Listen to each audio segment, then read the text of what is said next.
সম্মানিত হাজিরিন, আমরা তো কেউ গায়েব জানি না, আল্লাহ তাআলা সমস্ত গায়েব জানেন। অতীত, বর্তমান, ভবিষ্যৎ, আকাশ জমিন সমস্ত সৃষ্টিতে কোথায় কি ঘটছে, কোথায় কি ঘটবে, সম্পূর্ণ কিছু আল্লাহ রাব্বুল আলামিনের জ্ঞানের ভিতরে রয়েছে। তার জ্ঞানের বাইরে কিছুই ঘটে না। কিন্তু মানুষের জ্ঞান এত সীমাবদ্ধ, যতই বুদ্ধিমান হোক ভবিষ্যতে কি হবে কিছু ধারণা করার চেষ্টা করতে পারে মানুষ, কিন্তু কোনটা ঘটবে, কোন দিকে যাবে কেউ কিছুই বলতে পারে না, সম্পূর্ণ আল্লাহ তাআলাই জানেন। আমরা যখন কোনো কাজ করব অনেক সময় ইনডিসিশনে থাকি, সিদ্ধান্তহীনতায় ভুগি। এই কাজ করাটা ঠিক হবে কি না, ভালো হবে আমার জন্য না ক্ষতি হবে, এই ব্যবসাটা শুরু করব কি করব না, চাকরি এইটা যে অফার এসেছে এটা কি গ্রহণ করব না করব না, এইভাবে করে অনেক বিষয় আসে, অনেক সিদ্ধান্তহীনতায় আমরা ভুগি।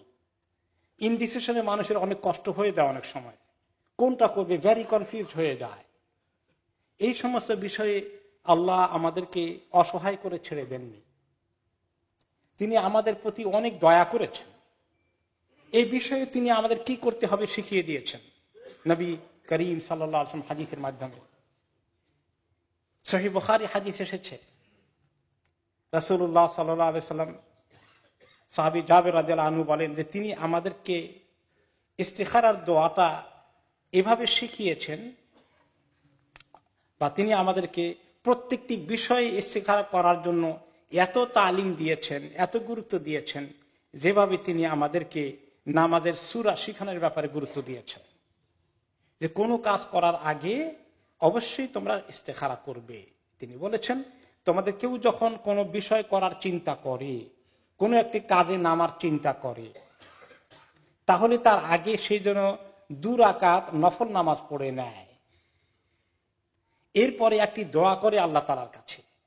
সেই দোয়াটার অনেক সুন্দর অর্থ। সেই দোয়াটার অর্থ হচ্ছে আল্লাহর কাছে দোয়া করবে যে আল্লাহ, আমি আপনার ইলম দ্বারা ভালো সিদ্ধান্ত তালাশ করছি, কারণ আপনি ক্ষমতা রাখেন, আমার কোনো ক্ষমতা নাই, সমস্ত ক্ষমতা আপনার হাতে। আমি আপনার যে বিরাট দান আছে, দেওয়ার যে ফয়সালা আছে এবং সুযোগ আছে, আপনার কাছে আমি পাওয়ার জন্য দরখাস্ত দিচ্ছি। আপনি সব কিছু করতে পারেন, আমি কিছুই করতে পারি না।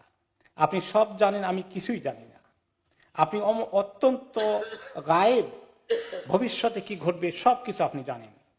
আল্লাহ, আমি এই যে কাজটা করতে যাচ্ছি, কাজটা কি, একটা ব্যবসা শুরু করব কিনা, এই চাকরি নেব কিনা, এখানে আমার ছেলে মেয়ে বিয়ে প্রস্তাব দেব কিনা, বা পাত্র পাত্রী নিজে এই প্রস্তাব কবুল করবে কি করবে না, এই বিষয়গুলো যে কোনো একটা বড় বিষয়। এই দেশে সেটেল হব না আরেক দেশে সেটেল হব, দেশে চলে যাব না এখানে থাকবো, আমেরিকা যাব না ওখানে থাকবো, এই সব কিছুই জীবনের যে কোনো কাজের সিদ্ধান্ত নেওয়ার জন্য আল্লাহ এই কাজটা যদি আপনি মনে করেন আমার দিন, আমার জীবন জীবিকা এবং আমার এর কর্মফল, পরবর্তী পর্যায়ে পরিণাম ফল, অথবা আমার নগদ বর্তমানে এবং ভবিষ্যতে আখিরাতে সকল জায়গায় ভালো হয়, তাহলে এই কাজটাকে আপনি আমার জন্য ফয়সালা করে দেন, আর এই কাজটাকে আপনি আমার জন্য সহজ করে দেন, আর এই কাজের মধ্যে আল্লাহ তাআলা আপনি খাইর ও বরকত নাজিল করেন।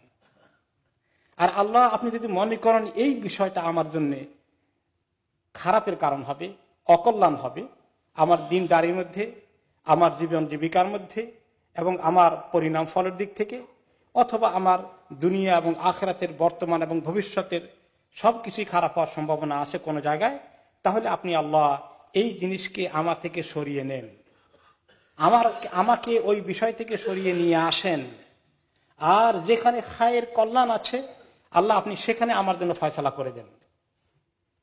এরপর আল্লাহ এই বিষয়টা আপনি আমার দিলের মধ্যে আমাকে খুশি করে দেন, বা আপনি খুশি হয়ে যান, আমাকে স্যাটিসফাইড করে দেন, আমাকে সন্তুষ্ট করে দেন। এরপরে ওই দোয়ার ভিতরে ওই কাজের কথাটা সে বলবে। এইভাবে ইস্তেখারা করলে, ডিসিশন নিলে আল্লাহ তাআলার কাছে মানুষ কখনো ব্যর্থ হবে না, বিফল হবে না। আল্লাহ তাআলার কাছে এরকম করে চাইলে আল্লাহ তাআলা আপনাকে সাহায্য করবেন না? অবশ্যই করবেন। এভাবে তাওয়াক্কুল করলে আল্লাহ তাআলা আপনাকে ব্যর্থ করে দিবেন? কখনো নয়। তাহলে যেটা খায়ের এবং কল্যাণের ফয়সালা সেটা আল্লাহ তাআলা আপনাকে করে দিবেন।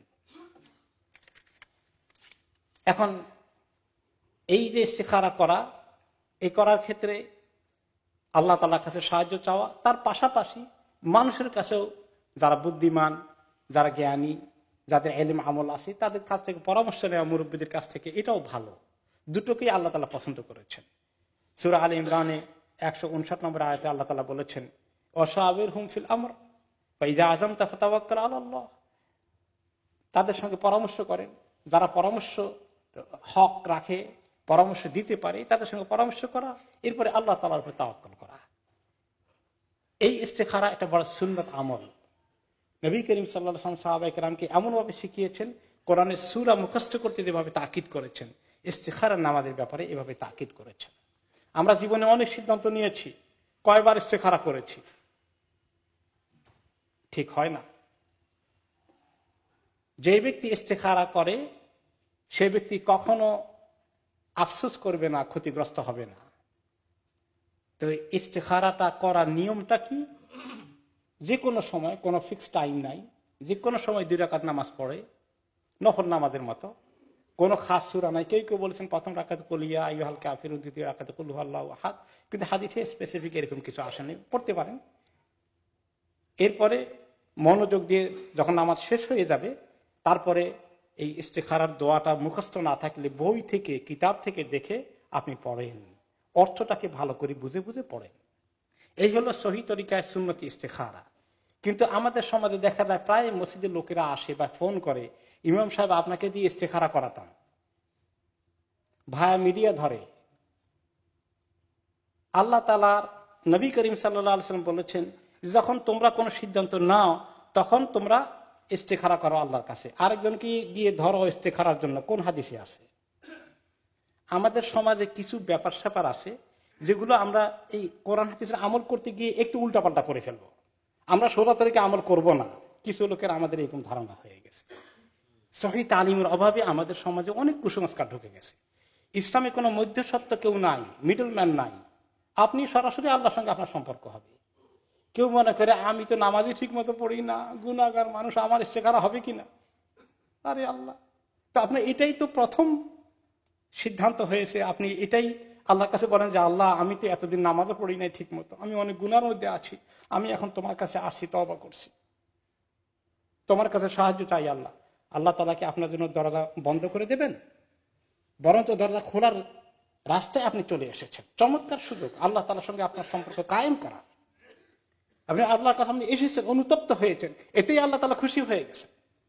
আপনার জীবনের একটা চমৎকার ডিসিশনে আপনি চলে এসেছেন। কাজে ইস্তিখারার জন্য কারো দরবারে ধর্ণা দিবেন না।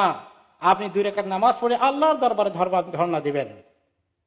এগুলো পৌরোহিত্য আছে হিন্দু ধর্মে, আছে খ্রিস্ট ধর্মে, মুসলমানদের মধ্যে পৌরোহিত্য নাই। একজনের উসিলা আল্লাহর কাছে যাওয়া লাগবে, এটা নাই। আল্লাহর কাছে আপনি আমি সরাসরি যেতে পারবো। আল্লাহ তাআলা আমাদের জন্য দরজা খুলে রেখেছেন। এরপরে হচ্ছে ইস্তিখারা 7 বার করার আগে কেউ কেউ বলেন, একটা হাদিসে এসেছে, ওই হাদিসটা একদম দাঈফ, দুর্বল, ওইটা গ্রহণযোগ্য হাদিস নয়। সহিহ হাদিস ইমাম বুখারী যেটা পড়ে শোনালাম, এটা কোনো 1 বারের বেশি 3 বারের কথাও লেখা নাই, 7 বার তো দূরের কথা। এই বেশি বেশি করতে গিয়ে মানুষ বেশি কনফিউজ হয়ে যায়। আল্লাহ তাআলার কাছে সম্পূর্ণভাবে সুপর্দ করতে হবে। আবার ইস্তিখারা করতে গিয়ে যেন এটা না হয় যে আল্লাহ ইস্তিখারা করব কিন্তু চাকরি কিন্তু ওইটাই চাই, বিয়ের জন্য ইস্তিখারা করতেছি, ইস্তিখারা তো করি কিন্তু ওইখানেই বিয়ে করতে চাই, তাহলে ইস্তিখারা করে লাভ হলো কি? নিরপেক্ষ ভাবে আল্লাহর কাছে তাওয়াক্কুল করতে হবে যে আল্লাহ ভালো মন্দ আমি তো কিচ্ছু বুঝি না, আমি আপনার কাছে মুহতাজ, আপনি আমাকে রাইট ফয়সালা দিয়ে দেন। ক্ষমতাটা আল্লাহর হাতে দিবেন, আপনার হাতে রাখলে তো ইস্তেখারা করে লাভ হলো না। চয়েস করার দায়িত্ব আল্লাহর হাতে দিয়ে দেবো আমরা। এখন এরপরে ইস্তেখারা করে অনেকে মনে করেন ইস্তেখারা করার পরেই একটা স্বপ্ন দেখতে হবে, তাহলেই বোঝা গেল ইস্তেখারা হয়ে গেছে। ইস্তেখারার সঙ্গে সম্পর্ক, স্বপ্নের কথা কিচ্ছুই এই হাদিসে বলা হয় নাই। এটা ঠিক, কেউ কেউ স্বপ্নে আল্লাহ তাআলা তাকে দেখাতে পারেন, কারণ কোন কোন সত্য স্বপ্ন আছে, নবুয়তের 40 ভাগের 1 ভাগ স্বপ্নকে বলা হয়েছে, ভালো স্বপ্ন হইতে পারে। কিন্তু এইটা স্বপ্ন হইতেই হবে আর ইস্তেখারা করে কিচ্ছু দেখি না, এই কমপ্লেন করে প্রচুর লোক ফোন করে যে ইস্তেখারা করলাম কিছু বুঝতেছি না, কি দেখলাম কিছু বুঝি না। আর এটার পিছনে রিসার্চ করা বাদ দেন। আপনি সুন্নতকে ফলো করেছেন, আল্লাহর উপর তাওয়াক্কুল করেছেন, এখন দেখবেন যে আল্লাহ তাআলা কাজটাকে হয় পজিটিভের দিকে নিয়ে যাচ্ছেন নতুবা নেগেটিভের দিকে নিয়ে যাচ্ছেন। আর আপনার দিলের মধ্যেও আল্লাহ তাআলা এক ধরনের ইনশরাহ করে দিবেন, এক ধরনের তৃপ্তি দিয়ে দেবেন, এক ধরনের ফিলিং আসবে যে আপনি মোটামুটি স্যাটিসফাইড ফিল করতেছেন, আর কাজটা হয় হয়ে যাচ্ছে নতুবা সরে যাচ্ছে। ইস্তেখারার রেজাল্ট হবেই হবে ইনশাআল্লাহ। এই তাওয়াক্কুল করতে হবে আমাদেরকে। তো যাই হোক, এই যে মধ্যস্বত্ব করা, আরেকজনকে তালাশ করা ইস্তেখারার জন্য, এইটা একেবারেই ভিত্তিহীন। এর কোন অস্তিত্ব কোরআন হাদিসে নাই। খবরদার কারো কাছে ইস্তেখারার জন্য যাবেন না, নিজের ইস্তেখারা নিজে করব। এগুলো আমাদের দেশে অনেক দিন থেকে চলে আসছে। কবর জিয়ারত করার জন্য ইমাম সাহেবের তালাশ করতে হবে।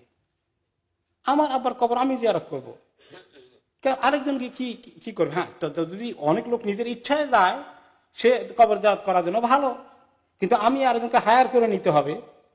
আমি সরাসরি আল্লাহর কাছে পিতামাতার জন্য দোয়া করতে পারবো না। এগুলো তৌহিদের পরিপন্থী, এগুলো আসল দ্বীনের পরিপন্থী, এগুলো কুসংস্কার, এগুলো আমাদের সমাজে মানুষকে আল্লাহ থেকে অনেক দূরে নিয়ে গেছে। আসুন আমরা আল্লাহ তাআলার তাকদীরের ফয়সালার উপর নির্ভর করি। এখন কথা হলো যে আমরা যদি কোনো কিছু চাই, এই জিনিসটা আমার চাইতে মনে চায়, কারো এক জায়গায় বিয়ে করতে মনে চায়, এখন আল্লাহর কাছে বলা যাবে না সেটা। কারো এক জায়গায় বিদেশে যাইতে মনে চায়, জান বেরিয়ে যাচ্ছে বিদেশে যাওয়ার জন্য, আল্লাহর কাছে দোয়া করা যাবে কি যাবে না? দোয়া করা যাবে। তো সেটা হলো দোয়া আলাদা, ওইটার সঙ্গে ইস্তেখারাকে মিক্স করবেন না। আপনি এমনি দোয়া রাস্তা আল্লাহ খুলে রেখেছেন, যে কোনো হালাল বিষয়ের জন্য দোয়া করতে পারবো, যে আল্লাহ ওই জিনিসটা আমি চাই, আমার দেবেন মেহেরবানি করে, আল্লাহ তাআলা চালিয়ে দিতে পারে। কিন্তু সেটা ইস্তেখারার মধ্যে ঢুকাবেন না।